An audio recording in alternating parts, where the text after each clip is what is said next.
దేవునికి స్తోత్రం, హల్లెలూయా. ఈరోజు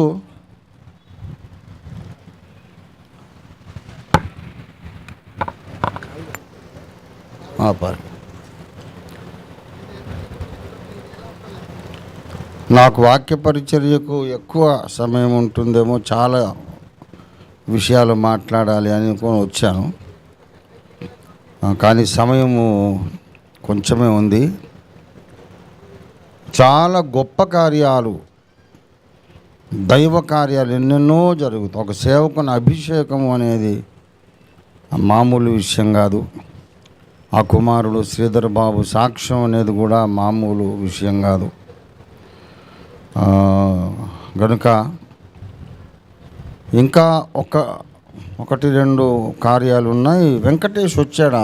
చిన్న రాలా? వస్తాడు ఇక్కడికి. రైట్.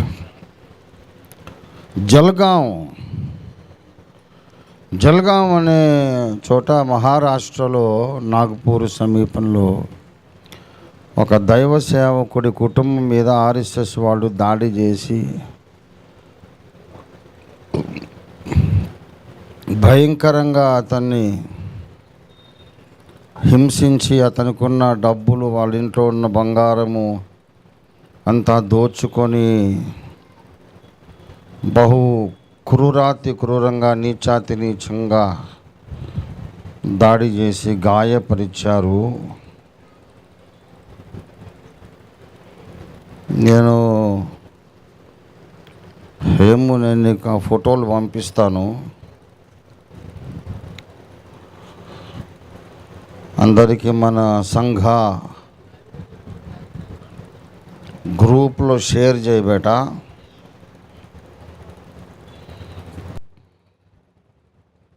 శ్రీధర్ సాక్ష్యం మీరు విన్నారు. ఇది మహారాష్ట్రలో ఒక పాస్టర్ గారి ఇంటి మీద దాడి జరిగినటువంటి దృశ్యాలు వచ్చినాయి. నీకు వస్తున్నాయి చూడు. 42 ఫొటోస్ ఉన్నాయి, అప్లోడ్ అవుతున్నాయి, నీకు డౌన్లోడ్ అవుతాయి. అరుణ్ తమ్ముడు, అది నువ్వు డిజైన్ చేసిన అది బ్యానర్ కూడా నాకు పంపి, అది కూడా హేముకు పంపించేసి వాళ్ళందరికీ గ్రూప్లో షేర్ చేస్తాడు. చాలా విషయాలు ఉన్నాయి, ఎన్నోసార్లు చెప్తున్నా, ఎన్నో చెప్పాలి, ఈ టైం ఉండదు. ఎన్ని చెప్పాలి, అన్నీ మీకు చెప్పాలంటే నాకు 24 బ్రెయిన్స్, అన్నీ రాజకీయము, సామాజికము, ఆర్థికము, ఆధ్యాత్మికము, సిద్ధాంతపరంగా ఏదేదో నడుస్తూ ఉంటుంది ఇక్కడంతా. అవన్నీ మీకు చెప్పాలంటే సమయము ఎక్కువ లాగేస్తుంది ప్రియులారా, అర్థం కూడా కాదు.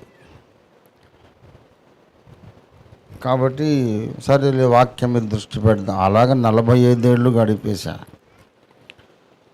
ఇప్పుడు మీకు వస్తాయి. చర్చ్ గ్రూప్లో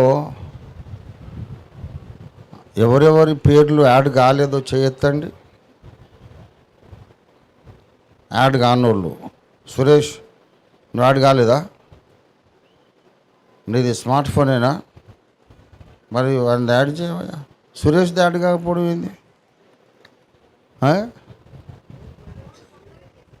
ఇప్పుడు అన్నకు నంబర్ పంపించి యాడ్ చేసేతో ఒక సెకండ్ పట్టదు. ఎవరి నంబర్ యాడ్ కాలేదు చర్చ్ గ్రూపులో చేయొద్దండి. అక్కడ బాబు ఎవరు చేయొత్తారు, ఇక్కడ అరే నీవు రవి, ఇది అన్యాయం. రవీంద్ర నంబర్ అన్న, I want everyone to be in constant communication. అది అక్కడ చూడండి, చేసే బేట అజయ్. ఎందుకంటే ఇప్పుడు చాలా అవసరము. వచ్చిన హేమో మొత్తం అందరికి పంపించేసి 42 ఫొటోస్ అవి ఇంట్లో జొరబడి ఇల్లంతా ధ్వంసము చేసి, డ్యామేజ్ చేసి, వంట పాత్రలు కానీ, పడుకున్న మంచాలు కానీ, కుర్చీలు కానీ ఏమి లేకుండా మొత్తం ఇరగొట్టేసి, బీరువా పగలగొట్టి అక్కడ ఉన్నటువంటి 1.5 2 లక్షలు డబ్బు తీసుకొని అమ్మగారిది ఏదో చిన్న చిన్న గోల్డ్ ఏదో అది కూడా లాక్కొని తీసుకొని వెళ్ళిపోయినారు. పాస్టర్ గారు భయపడిపోయారు. అక్కడికి ఆర్కేపీ టీం వెళ్తుంది. మన నిలబడిన బెట్ట Williams and Willy Nivas and Chinna RKP leader. RKP Chinna అంటాము, ఇద్దరు సొంత అన్నదమ్ములే, నా బిడ్డలే. వారు మన ఆర్కేపీ రాష్ట్ర అధ్యక్షుడు పాస్టర్ వెంకటేష్తో పాటు కలిసి ఇప్పుడు అక్కడికి వెళ్తున్నారు. మరి అక్కడికి వెళ్ళినప్పుడు నాగపూర్లో ఇంకో పాస్టర్ గారి టీం ఉంది. అక్కడ నాగపూర్ ఆర్కేపీ టీం అది. వీళ్ళు కలిసి 2 కార్లు 3 కార్లలో బయలుదేరి వెళ్ళటానికి ప్రయాణం ఖర్చులే ఒక 50,000 అవుతాయి. మిమ్మల్ని ఏమో అడగట్లేదు, జస్ట్ చెబుతున్నా అంతే. అక్కడికి వెళ్ళిన తర్వాత ఆ పాస్టర్ గారికి మళ్ళీ పడుకునే మంచాలు, కప్పుకునే దుప్పట్లు, వంట వండుకునే పాత్రలు, ఫ్యాను అన్నీ. అంటే వాళ్ళు దోచుకుపోయిన ఆ 2 లక్షల డబ్బు బంగారం అయితే మనం ఇవ్వలేము, కానీ బేసిక్ బతకడానికి కావలసినటువంటివి అన్నీ ఇప్పుడు ఆర్కేపీ రాష్ట్రీయ మసీహీ పరిషత్ ఇప్పుడు మనది పక్షంగా మనం వాళ్ళకి అవన్నీ కొనిచ్చి కంఫర్టబుల్ లివింగ్ దగ్గర బేట నా దగ్గర కొంచెం వీడియో కవరేజ్ అవుతుంది.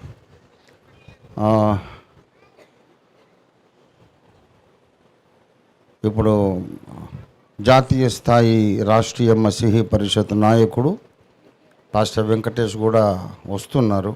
ఆయన కూడా సంఘం ఉంది కదా, సంఘం నడిపించి వస్తారు. ఇప్పుడు ఇక్కడ నుంచి కారులో వీళ్ళు వెళ్తారు, నాగపూర్లో ఉన్న పాస్టర్ గారిని కలుపుకొని వెళ్తారు.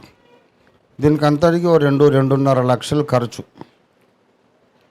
నేను ఈ గ్రంథ ఆవిష్కరణ సభ కొరకు వచ్చే డబ్బులన్నీ కూడా డైరెక్ట్గా సైమన్ అండ్ అరుణ్ కుమార్ వాళ్ళకు ప్రభు కుమార్ పంపించేస్తున్నాను. ఎందుకంటే నా బ్యాంక్ అకౌంట్లు నాకు లేవు కదా ఇప్పుడు, కనుక నా అకౌంట్లోకి తీసుకునే అవకాశం లేదు.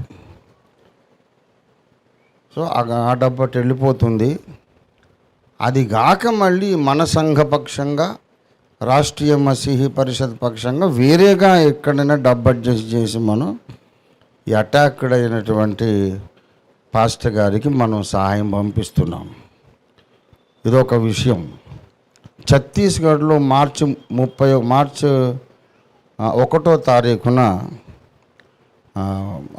ఆడపిల్లల మీద దాడి చేస్తామని ఆదిష్ సోనువా అతను ప్రకటించాడు కదా. మళ్ళీ మేము అట్లా చేయమని యూటర్న్ తీసుకున్నాడు. కానీ ఎలాగైనా ఛత్తీస్గఢ్కి అయితే వెళ్ళి గవర్నర్ గారికి, ఆ జిల్లా కలెక్టర్ గారికి వినతి పత్రం ఇచ్చి ఒక ఊరేగింపు తీసి ఇలాంటివి అసలు ఆలోచనలు కూడా రాకుండా మీరు చర్యలు తీసుకోవాలి, అలాంటి ప్రకటనలు రావడం కూడా చాలా నేరము అని ఒక వినతి పత్రం ఇవ్వబోతున్నాం.